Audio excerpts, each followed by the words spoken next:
The rain hammered down on the city like an endless drumbeat, drowning the buzz of neon lights and muffling the usual hum of activity. Pedestrians hurried under umbrellas or clutched their coats tight, but Justin didn't rush. He moved deliberately, weaving through the labyrinth of streets. He liked the rain, how it muted the world and offered him solitude in a city that rarely slept. Tonight, though, something felt different. An unease tugged at him, though he couldn't place why.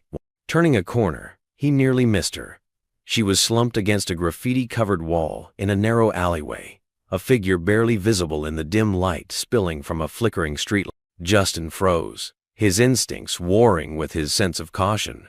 It wasn't unusual to see drifters here, but this one was different. Her skin gleamed faintly, a deep, iridescent purple that shifted subtly with the light of color no human possessed. Justin took a cautious step closer, his boots splashing in the shallow puddles. The figure stirred, her limbs moving with a sluggishness that spoke of exhaustion. She was alien, unmistakably.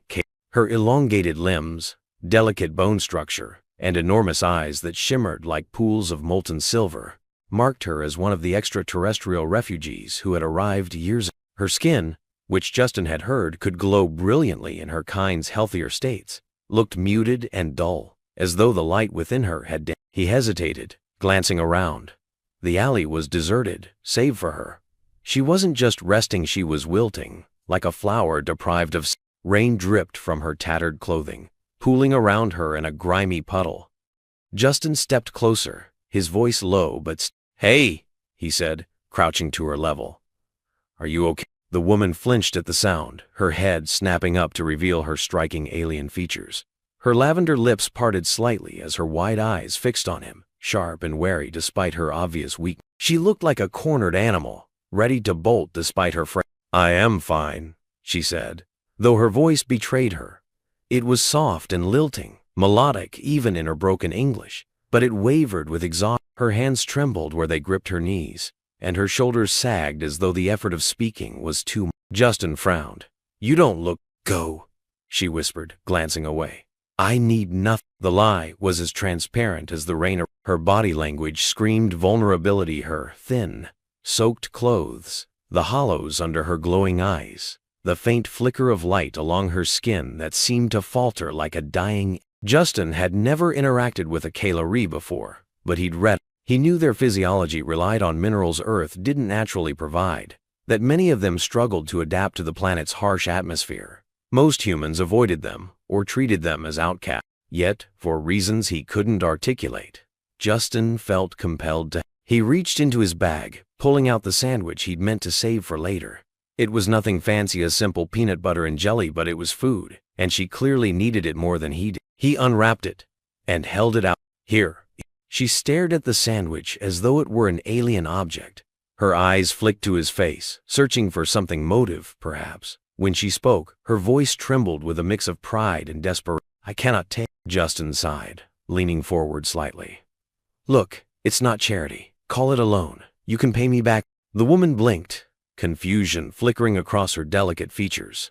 Her hesitation was palpable. She reached for the sandwich slowly, her hands shaking as if the simple act of accepting help was a battle with. When her long fingers finally closed around it, she hesitated again, her gaze darting back to. "It's okay," he said gently.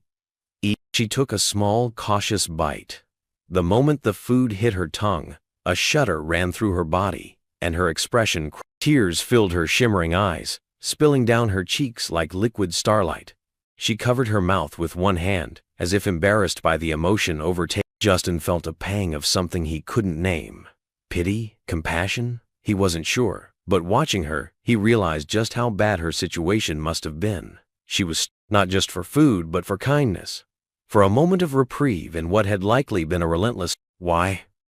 she whispered, her voice barely audible over the rain. "Why what?" he asked. "Why help me?" She lifted her gaze to his, her silver eyes filled with suspicion and something softer hope, maybe. "You gain nothing." Justin leaned back on his heels, shrugging. "Not everything has to be about gain." Her eyes narrowed slightly, as though she didn't believe him. Still, she took another bite of the sandwich, chewing slowly this time, savoring the glow of her skin, faint and uneven before, seemed to brighten ever so slightly. Justin couldn't tell if it was a trick of the light or if she was genuinely recovering. "What's your name?" he asked after a. She hesitated, clearly debating whether to answer. "Elira," she said at last, the name rolling off her tongue like a soft. "I'm Justin," he said. "Nice to meet you." Elira tilted her head, studying him. "You are strange, Justin," he chuckled. "I've been called work." For a moment, the tension between them eased, but then Elira's gaze dropped and her shoulders slumped. She clutched the remains of the sandwich as though it were a lifeline, but her wariness. "I cannot stay," she said suddenly, her voice sharper now. "It is dangerous." "For you?" Justin asked, his concern deepened. "For both," she replied, her voice barely above a whisper. He frowned but didn't press. "If you need help, I'll be around. Same spot, same time tomorrow." Elira looked at him, her expression unreadable. For a moment, he thought she might refuse, but she gave the smallest of nods. Justin stood, his coat dripping and his boots soaked through, but he felt lighter somehow as he walked away. Behind him, Elira remained where she was, clutching the sand. Her glowing skin pulsed faintly in the dim light, a fragile beacon against the dark. As Justin disappeared into the rain, neither of them realized how much their lives had just changed. The morning air carried a damp chill, remnants of the storm still clinging to the streets like ghosts of the night before. Justin zipped up his worn jacket as he stepped outside, the weight of the paper bag in his hand a small reminder of his plans. The city was alive, as it always was, vendors shouting over the hum of passing trams, street performers vying for attention, and the occasional Kalari slipping through the crowds like shadows. Despite their glowing skin and ethereal forms, most humans pretended not to see them. It was easier that way, easier to ignore what they couldn't or wouldn't understand. Justin's boots splashed through puddles as he navigated the labyrinth of alleys. The bag in his hand grew heavier with each step, though it wasn't the weight of the food inside that burdened him. He didn't know why he cared. Elira wasn't his responsibility. Yet, the image of her slumped against the wall, her luminous skin dimmed and trembling with hunger, had followed him home like an unwelcome ghost. Turning the corner, he found her exactly where he'd left her. She sat with her back against the graffiti-streaked brick wall, her legs pulled tight to her chest. Her head rested on her knees, but as his shadow stretched over her, she stirred, her silver eyes lifting to meet his. For a moment, they narrowed, suspicion flashing in their depths. Then recognition softened her expression, though not by much. "You came back," she said. Her voice was faint, like a melody carried on the wind, yet tinged with disbelief. "I told you I would," Justin replied, crouching to her level. He set the paper bag between them. "Brought you breakfast." Elira's gaze flicked to the bag, then back to him. Her hands, long and delicate, remained curled around her knees, as though letting go would expose her to some unseen danger. "Why? Why what?" Justin leaned back on his heels, watching her carefully. "Why help me?" she asked, her voice sharper now, though it still trembled. "You have nothing to gain." Justin sighed, rubbing the back of his neck. "Does everything have to be about gain?" Her silence answered him. She studied him for a moment longer, her eyes searching his face as though looking for a flaw in his intentions. Finally, she reached for the bag. Her movements were slow, hesitant, like she expected him to snatch it away at any moment. When her fingers brushed the edge of the paper, she paused, her gaze darting to his again. "It's not poisoned, if that's what you're worried about," Justin said with a small smile. Elira's lips twitched, almost imperceptibly, before she pulled the bag closer. She unwrapped the sandwich inside, sniffing it cautiously. The scent of warm eggs and melted cheese seemed to disarm her, and she took a small bite. Her silver eyes closed briefly, and her shoulders relaxed, the faintest glow returning to her skin. "You don't eat much, do you?" Justin asked. Elira swallowed, her gaze dropping to the sandwich. "Food here is different, heavy. It is not what my body needs." Justin frowned. "Then why eat it at all?" "To survive," she said simply, as though the answer required no elaboration. Her tone left little room for argument, so Justin changed the subject. "What about your people? Surely they look out for each other?" Elira's jaw tightened, and the faint glow of her skin dimmed again. "Not always. To them, I am a burden." "A burden?" Justin echoed, his brows knitting together. She set the sandwich down, wrapping her arms around her knees again. I cannot work. I cannot contribute. Resources are limited, and those who cannot survive on their own. She trailed off, her gaze distant. Justin stared at her, anger bubbling beneath his skin, not at her, but at the cruelty of a world that had reduced her to this. That's not right. It is survival, she said softly, her voice devoid of bitterness. It is all we have left. Justin didn't respond immediately. He leaned against the wall beside her, his arms crossed as he processed her words. The city seemed to move around them without notice, the hum of life continuing as though their corner of the world didn't exist. What about before? He asked eventually. Before all this? What did you do then? Alira glanced at him, her silver eyes narrowing slightly. Why do you care? Justin shrugged. Call it curiosity. For a long moment, she said nothing. Then, with a sigh, she tilted her head back against the wall, her gaze lifting to the patch of sky visible between the buildings. I was an engineer, she said quietly. I built systems to harness starlight. On my world, light was everything. Energy, life, art. I captured it, shaped it, turned it into something we could use. There was a wistfulness in her voice that Justin hadn't heard before, a longing that made the edges of her words ache. He stayed silent, letting her continue. When the wars began, everything changed. The starlight I once shaped became a weapon. The cities I powered burned. We fled, thinking we could find peace elsewhere, but peace is elusive. Her voice cracked on the last word, and she closed her eyes, as though willing the memories away. Justin watched her, unsure of what to say. He'd read about the Kylari Wars, seen the images of their burning cities, but hearing it from her was different, personal. What about here? He asked softly. Have you tried reaching out? There are shelters, organizations. Shelters are full, Alira interrupted, her voice hard. And humans do not trust us. Your people fear what they do not understand. Justin opened his mouth to argue but stopped himself. She wasn't wrong. He'd seen the way people looked at Kylari, how they avoided them on the streets, how rumors of crime and disease spread like wildfire. But not everyone was like that. Not everyone was afraid. What about me? He asked instead. Do you think I'm afraid of you? Alira turned to him, her silver eyes locking onto his. No, she said after a moment. But you should be. Justin tilted his head, intrigued. Why? She didn't answer, her gaze shifting back to the sky.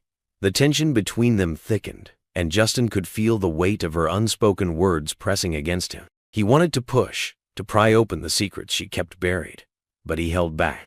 Instead, he stood and offered her his hand. Come on, you can't stay here. Alira stared at his hand, her expression unreadable. Why? Because this isn't surviving. It's waiting to disappear. Her jaw tightened, and for a moment, Justin thought she'd refuse. But then, slowly, she reached out and took his hand. Her fingers were cool and smooth against his, a reminder of just how different they were. Yet, as he helped her to her feet, he felt a strange sense of purpose settle over him. Alira wavered on her feet, her body too weak to stand fully upright. Justin steadied her, his grip firm but gentle. Come on, he said again, his voice softer now. Let's get you somewhere warm. She didn't argue this time. As they walked out of the alley, her movements slow and deliberate, Justin glanced down at her. Her skin glowed faintly, a soft lavender light that seemed to pulse in time with her breath. Behind them, the city loomed, indifferent to their departure. But for the first time, Justin felt like he was walking toward something instead of away from it. And though Alira didn't say it, the faint glow of her skin seemed to hold a flicker of hope. The city hummed with its usual chaos, a cacophony of voices, tram bells, and the distant thrum of air traffic weaving through low-hanging clouds. Justin kept a steady pace as he guided Alira through the streets. Her lavender skin, faintly glowing in the daylight, attracted subtle but unmistakable stares. People moved aside for them, their expressions a blend of fear and disdain. Justin ignored them, though the tension in his jaw betrayed his unease. Alira walked beside him, her shoulders squared, despite the weakness in her frame. She clung to an air of defiance, refusing to shrink under the weight of the judgmental glares. Yet her eyes flickered warily toward every shadow, every sudden movement. "Is it always like this?" Justin asked, his voice low. Alira didn't look at him. "For us, yes." Justin wanted to argue, to tell her it wasn't fair, but the futility of the words kept them trapped in his throat. Fairness had long ceased to be a currency this city traded in. They reached Justin's apartment, a modest, single-bedroom unit, perched above a noisy mechanics shop. The building was old, its brick exterior marred by decades of grime and neglect. Justin led Alira up the narrow staircase, the creak of the wooden steps echoing in the cramped stairwell. Inside, the apartment was clean but sparse. A worn couch sat against one wall, a small kitchenette in the corner, and a foldable table with mismatched chairs in the center. It wasn't much, but it was warm, and it was safe. "Home, sweet home," Justin said, setting his keys on the counter. "Make yourself comfortable." Alira stepped inside cautiously, her silver eyes scanning the room as though expecting a trap. Her glow dimmed slightly, and Justin realized she was bracing herself for rejection or hostility. It hit him then just how little kindness she must have known. "It's not fancy, but it's yours for as long as you need it," he said, his tone softer. She turned to him, her expression unreadable. "Why do you do this?" "You asked me that already," he replied. "And you did not answer," she countered, her voice firm. Justin sighed, running a hand through his hair. "I don't know. Maybe because I can. Maybe because someone should." Alira studied him for a moment longer before nodding. She moved to the couch, lowering herself onto it with a grace that seemed at odds with her frailty. Justin busied himself in the kitchen, pulling out the few supplies he had. "Do you drink coffee?" he asked. Alira tilted her head, confused. "Drink what?" He smiled. "Right. Probably not your thing. I'll make tea." The kettle began to whistle, filling the quiet space with a soft, comforting sound. Justin brought her a steaming mug, sitting across from her on the other chair. Alira cradled the mug in her hands, the warmth seeping into her skin. "You should not trust me," she said suddenly, her voice quiet but firm. Justin raised an eyebrow. "Why not?" "I am Kailari," she said, as if the word alone was enough explanation. "Your people believe we are dangerous." "Do you think I believe that?" Justin asked, leaning forward slightly. Alira hesitated, her fingers tightening around the mug. "No," she admitted, "but others will. Helping me will bring you trouble." Justin leaned back, his arms crossed. "Trouble doesn't scare me." Alira's gaze darkened. "It should." Her words lingered in the air, heavy with warning. Justin opened his mouth to respond, but a loud banging on the door cut him off. Both of them froze. "Justin!" a voice shouted from the hallway. "I know you're in there. Open up." Justin swore under his breath, rising from his seat. He glanced at Alira, who had stiffened, her glow dimming to near invisibility. "Stay here," he said quietly, moving toward the door. He opened it just enough to see who stood outside. It was Mike, his neighbor from downstairs, a burly man with a permanent scowl and an overinflated sense of authority. Justin resisted the urge to slam the door in his face. "What do you want, Mike?" Justin asked, keeping his tone even. Mike leaned against the doorframe, his eyes narrowing. "I saw who you brought in. You're harboring one of them, aren't you?" Justin's jaw tightened. "I don't know what you're talking about." "Don't play dumb," Mike growled. "We don't need their kind around here. They bring trouble." Justin forced a laugh, though there was no humor in it. "Trouble? The only trouble I see is you banging on my door." Mike bristled, stepping closer. "You think you're some kind of hero? Let me tell you something, helping them doesn't end well. For anyone." "That a threat?" Justin asked, his voice dangerously low. Mike smirked. "Call it advice." Justin stepped forward, forcing Mike back into the hallway. "Here's my advice. Mind your own business." He slammed the door before Mike could respond, the sound reverberating through the apartment. Justin took a deep breath, his hands clenched into fists. When he turned around, Alira was standing, her silver eyes wide with alarm. "Who was that?" she asked, her voice sharp. "Just an idiot," Justin replied, trying to brush it off. Alira's gaze didn't waver. "He will return, with others." Justin met her eyes, his expression hard. Let him. I'm not afraid of him, or anyone else. You should be, she said again, her voice softer this time. Your people. They do not forgive those who side with us. Justin stepped closer, his tone firm. I don't care what they think. You're not leaving. Alira looked at him, something unspoken passing between them. Finally, she nodded, though the tension in her shoulders didn't ease. Justin moved back to the kitchen, pretending not to notice how tightly she gripped the mug in her hands. The city outside continued its relentless hum, oblivious to the storm brewing within Justin's small apartment. And as the sunlight dimmed, casting long shadows across the room, both of them knew this was only the beginning. The late afternoon sun hung low, painting the city in a muted gold that couldn't quite soften its edges. Justin glanced over at Alira as they walked. Her movements were slow, deliberate, as if every step required more effort than she wanted to admit. Her lavender glow, which had brightened slightly earlier that morning, now flickered weakly. Her silver eyes stayed fixed ahead, her expression stoic, though Justin could tell she was pushing herself too hard. We're almost there, Justin said, breaking the heavy silence. Alira didn't respond, her jaw tightening instead. Her silence spoke volume as it wasn't defiance, but endurance. He wished she would lean on him, trust him enough to share the weight she carried. But her pride wouldn't allow it. Not yet. The streets they passed through became narrower, darker.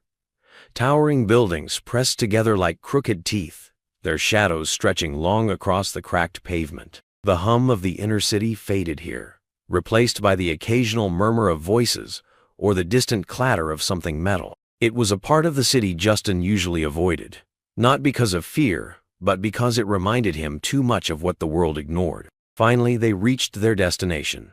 The clinic stood at the end of a cul-de-sac, a small, unassuming structure sandwiched between larger buildings. Its sign was faded, the words barely legible, but Justin knew Wes didn't rely on advertisements. People who needed him always found their way. Justin pushed open the door, and the sharp scent of antiseptic hit him immediately. The clinic's interior was as nondescript as the exterior bare walls, flickering fluorescent lights, and a cluttered workstation filled with outdated equipment. Wes stood hunched over a terminal, his wiry frame tense as he muttered to himself. At the sound of the door, he turned, his weathered face lighting up in surprise. Justin, Wes said, his voice gruff but friendly. Haven't seen you in. His words faltered as his gaze fell on Alira. The slight glow of her skin and the sharp angles of her features made her alien nature impossible to miss. Wes's expression hardened, though not with hostility. It was caution. You didn't say you were bringing someone, Wes said, straightening. Justin stepped forward, his tone firm. She's sick, Wes. She needs help. Wes frowned, rubbing the back of his neck. Justin, you know what kind of risk you're asking me to take. If anyone finds out I'm treating a Kalari. No one will find out, Justin interrupted. You're the only person I trust with this. Wes glanced at Alira, his sharp eyes assessing her. What's wrong with her? She's deteriorating, Justin said. She needs something her body can't get here. Minerals, elements. I can speak for myself, Alira interjected, her voice steady despite her weakness. She stepped forward, her silver eyes locking onto Wes. My body requires compounds unique to my homeworld. Without them, my systems destabilize. I thought I could adapt, but Earth is incompatible. Wes studied her for a long moment, then sighed. Sit, he said, gesturing to an examination table in the corner. Let me take a look. Alira hesitated but complied, her movements slow and deliberate. Wes pulled on a pair of gloves and grabbed a handheld scanner, the device whirring softly as he ran it over her. Justin stayed near the door, his arms crossed, watching every movement. She's running on fumes, Wes muttered, his eyes narrowing at the data on the scanner. Her vitals are barely stable. Whatever reserves she had left are almost gone. Justin's stomach twisted. What happens if she doesn't get what she needs? Wes set the scanner down, his expression grim. Her systems will start shutting down one by one. First her muscles, then her organs. It won't be quick. Justin clenched his fists, anger bubbling just beneath the surface. There has to be something we can do. Wes glanced at him, then back at Alira. Your people must have protocols for this, he said to her. Supplies? Treatments? Alira's lips pressed into a thin line. I was abandoned, she said simply. To my people, I am already dead. Wes sighed, running a hand through his salt and pepper hair. Of course you were. There's nothing you can do, Justin pressed. Wes hesitated, then nodded slowly. There's one place, a Kyalari enclave in the outer districts. They're not exactly legal, but if anyone's smuggling the compound she needs, it's them. Then we'll go, Justin said immediately. It's not that simple, Wes warned. These aren't friendly types. They don't trust humans, and they won't give you anything for free. Justin's jaw tightened. What do they want? Money, resources, leverage, Wes said. And if they figure out you're human, they'll make you pay more than credits. Alira shifted on the table, her expression unreadable. I will go alone, she said.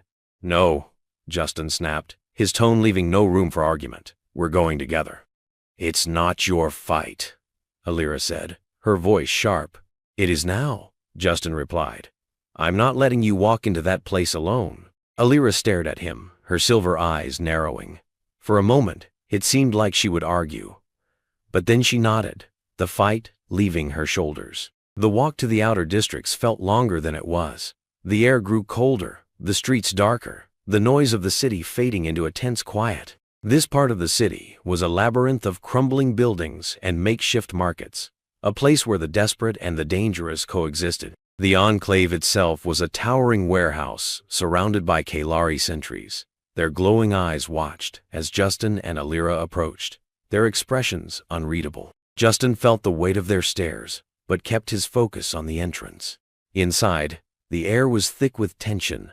The space was dimly lit, filled with crates and machinery Justin didn't recognize. Kalari moved about in clusters, their conversations hushed but urgent. The glow of their skin cast strange shadows on the walls, giving the place an almost ethereal quality. A tall Kalari with a commanding presence approached, his violet skin shimmering faintly. His eyes, darker than Alira's, studied them with interest and suspicion. You're not one of us, he said to Justin, his tone cold. No, Justin replied evenly. But she is, and she needs your help. The Kalari tilted his head, his expression unreadable. Help comes at a price. Justin stepped forward. Name it. The Kalari's lips curved into a faint, humorless smile. Let's see if you're willing to pay. As the words hung in the air, Justin's pulse quickened. He didn't know what was coming, but he'd already decided he wouldn't back down. For Alira, he'd face whatever price they demanded. The Kalari enclave was a paradox of elegance and desperation. The industrial warehouse concealed a labyrinth of makeshift quarters and advanced technology salvaged from their shattered homeworld. Holographic maps flickered on walls next to crude machinery. Wires snaked along the floors, creating an uneasy fusion of innovation and survival. A low murmur of conversation filled the air, punctuated by the occasional hum of an alien device sparking to life. Justin followed Alira through the dimly lit corridors, his steps deliberately slow to avoid attracting more attention than necessary. The tall Kalari leader they had spoken to earlier, who called himself Rexon, walked ahead with measured steps. His violet skin shimmered faintly under the cold fluorescent lights, his bearing confident but guarded. What exactly are you hoping to find here? Rexon asked, without turning. His voice carried an edge of skepticism, like a blade dulled by mistrust. Something to stabilize her, Justin said, his tone firm. Whatever compound her body needs. Rexon glanced back at Alira, his expression inscrutable. And you think we just hand out miracles? Justin stepped forward, his voice steady but tinged with frustration. I'm not asking for charity. Just tell me what it'll take. Rexon stopped abruptly, turning to face him. The movement was sharp, almost predatory. You don't understand how this works, human. In this place, nothing comes without a cost. What could you possibly offer us? Alira touched Justin's arm, her voice low. Do not speak for me. Justin hesitated, but stepped back, letting her take the lead. Alira faced Rexon, her silver eyes gleaming despite her weakened state. I am not asking for your pity, she said. I know how the world works. Tell me what you want, and I will decide if it is worth the price. Rexon's lips curved into a faint smile. Bold. I can respect that. He gestured toward a small room off the main corridor. Come, let's discuss terms. Inside the room, the atmosphere grew heavier. The walls were lined with crates stamped with alien symbols, their faintly glowing contents hinting at something rare and valuable. Rexon leaned against a metal table, his gaze fixed on Alira. We have what you need, he said, his voice calm but calculating. A synthesized version of the mineral your body requires. It's not as effective as the real thing, but it will keep you alive. Alira nodded. What do you want in return? Rexon's gaze flicked to Justin before returning to her. Loyalty. You were one of us once, but you've turned away from your people. I want you to return to our cause. Alira stiffened. And what cause is that? Survival, Rexon said simply. The humans will never accept us. They fear us, hate us. The only way forward is strength, unity. Justin stepped forward, his jaw tightening. You want her to join your war, Rexon smirked. It's not a war, not yet, but it will be, and when it comes, we need every Kailari ready to stand with us. I'm not a soldier, Alira said, her voice steady but firm. You could be more, Rexon replied, his tone softening. You are an engineer. Your skills are valuable. You could help us rebuild, prepare. Justin's fists clenched. You're asking her to give up everything just to survive. That's not help, that's extortion. Rexon shrugged, unbothered by the accusation. Call it what you want. The choice is hers. Alira looked at Justin, her expression unreadable. Then she turned back to Rexon. And if I refuse? Rexon's smile faded. Then you leave with nothing. The room fell silent. Justin's heart pounded as he watched Alira, her slender frame taut with tension. Finally, she took a step closer to Rexon. I will not fight your battles, she said, but I will give you something better. Rexon raised an eyebrow. And what might that be? My knowledge, Alira replied. I was not just an engineer. I designed systems that harnessed starlight itself. If survival is your goal, I can give you the means to achieve it. Rexon studied her, his violet eyes narrowing. You're offering technology. I'm offering a chance, Alira said. You don't need to fight humans to survive. You need to outlast them. Build something better, something they cannot destroy. My designs could help you create sustainable energy sources, protective infrastructures. I can help you secure your future. Rexon's expression hardened, but there was a flicker of intrigue in his gaze. And why would you do this? Because survival is not just your fight, Alira said. It is mine too. Justin held his breath as Rexon considered her words. Finally, the Kailari leader nodded. Very well, he said. You will give us your designs, and in return, you will receive the compound you need. But know this, if you betray us, there will be no second chances. Alira inclined her head, her posture composed. I understand. They left the enclave with a small vial of shimmering liquid, its faint glow casting eerie reflections on the walls as they walked. Justin carried it in his pocket, his grip tight as if it might disappear at any moment. As they stepped outside, the cold night air hit them, sharp and biting. Alira's movements were slower now, her breathing labored, but her silver eyes held a spark of determination. You didn't have to do that, Justin said finally. You didn't owe them anything. I owed myself, Alira replied. And if my knowledge can save lives, so be it. Justin nodded, his admiration for her growing with each passing moment. They walked in silence, the weight of the vial in Justin's pocket a constant reminder of the cost they'd paid. As they reached the edge of the district, a sudden shout broke the quiet. Justin turned sharply, his body tensing. A group of human enforcers approached, their uniforms marked with the insignia of the local authorities. You there, one of them barked. Step away from the alien. Justin stepped in front of Alira, his heart pounding. She's with me, he said firmly. The enforcer sneered. Doesn't matter. Kailari aren't allowed in this sector. Hand her over, or we'll take her by force. Justin's fists clenched, his mind racing. He glanced at Alira, who stood tall despite her frailty, her silver eyes unblinking. "We're leaving," Justin said, his voice steady. "You don't need to make this harder than it has to be." The enforcer laughed coldly. "You think you have a choice?" Before Justin could respond, Alira stepped forward. Her glow brightened suddenly, a brilliant pulse of lavender light that illuminated the alley.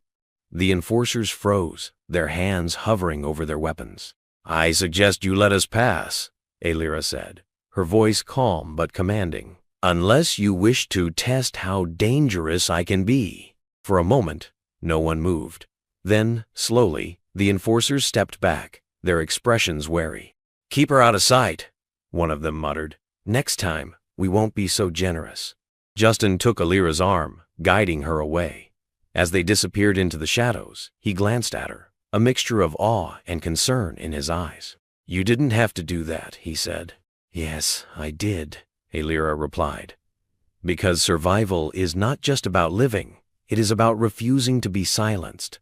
Justin nodded, a small smile tugging at the corner of his lips. For the first time, he realized Alira wasn't just surviving, she was fighting, and he would fight with her, no matter what lay ahead. The first rays of sunlight spilled through the grimy window of Justin's apartment, illuminating the modest space in a pale golden light. Alira sat cross-legged on the floor, the vial of synthesized minerals resting in her palm. Its contents glowed faintly, casting a soft lavender hue on her skin. Her breathing had steadied, though the exhaustion from the previous night still clung to her features. Justin watched her from the couch, his arms crossed and his mind a swirl of thoughts. "Do you think it'll work?" he asked, breaking the silence. Alira tilted her head, her silver eyes fixed on the vial. "It has to." Her words carried a weight that made Justin's chest tighten. She uncapped the vial and drank the liquid in a single motion, her expression unreadable as the glow traveled through her veins, illuminating faint patterns beneath her skin. For a moment, nothing happened. Then her glow steadied, brightened. The lavender hue that had flickered weakly before now pulsed with renewed strength. Justin exhaled, relief washing over him. "Looks like a good start." Alira nodded, her gaze distant. "It is strange," she said softly, "to feel whole again." Justin leaned forward, resting his elbows on his knees. "You don't have to do it alone anymore, you know. Whatever comes next, I'm in." She turned to him, her expression softening. "You say that as if you have a choice." Justin grinned. "I don't." Her lips curved into the faintest smile, but the moment was short-lived. A sharp knock at the door shattered the quiet. Justin shot to his feet, his muscles tensing.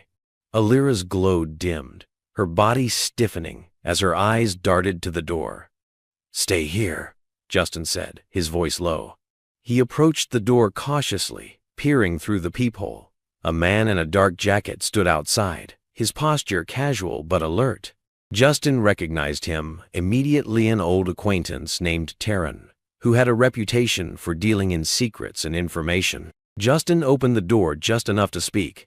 "Taryn, what brings you here?" Taryn's expression was unreadable, but his tone was clipped. "We need to talk." Justin glanced back at Alira, who watched from the shadows. "Now's not a good time." Taryn leaned closer, lowering his voice. "You're harboring a Kaleri, aren't you? Don't bother denying it. I've seen you." Justin's jaw tightened. And I'm here to help," Taryn said, though his tone lacked warmth. "Word's out that you visited the Enclave. People are asking questions. Dangerous people. If you're not careful, they'll come for both of you." Justin opened the door further, his expression hard. "What do you want?" "To offer a way out," Taryn replied. "There's a sanctuary north of the city.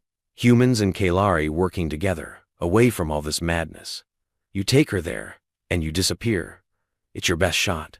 Justin frowned. "Why help us?" Taryn's eyes narrowed. "Let's just say I'm tired of watching good people get crushed by bad systems. This place isn't safe for her, or for you." Justin studied him, searching for signs of deception. Finding none, he nodded. "Give me the details." Taryn handed him a small data card. "Coordinates are on there, but you need to move fast. The enforcers won't wait." The journey north was grueling. They traveled under cover of darkness, weaving through side streets and abandoned rail lines to avoid detection. Alira's glow, though brighter now, was masked beneath layers of fabric to avoid drawing attention. Justin carried what little they could pack, his eyes constantly scanning their surroundings for threats. As they moved farther from the city, the air grew colder, the landscape shifting from urban decay to overgrown remnants of farmland. The sanctuary, according to Terran's directions, was hidden within the dense forest that bordered the old industrial zones. They reached the edge of the woods as dawn broke, the sunlight filtering through the trees in dappled patterns. Alira paused, her breathing steady, but her steps hesitant. "Are you sure about this?" she asked, her voice quiet. Justin adjusted the strap of his bag, his expression resolute. "If Terran's telling the truth, this place could be the fresh start you deserve." Her silver eyes searched his face. "And what about you?" "I've already decided," he said simply. "Where you go, I go." Alira's glow brightened momentarily, a subtle pulse of gratitude she didn't voice. The sanctuary was unlike anything Justin had expected. Nestled deep within the forest, it was a harmonious blend of human ingenuity and Kalari innovation. Structures made of metal and glass rose from the ground, their design sleek yet organic, blending seamlessly with the surrounding trees.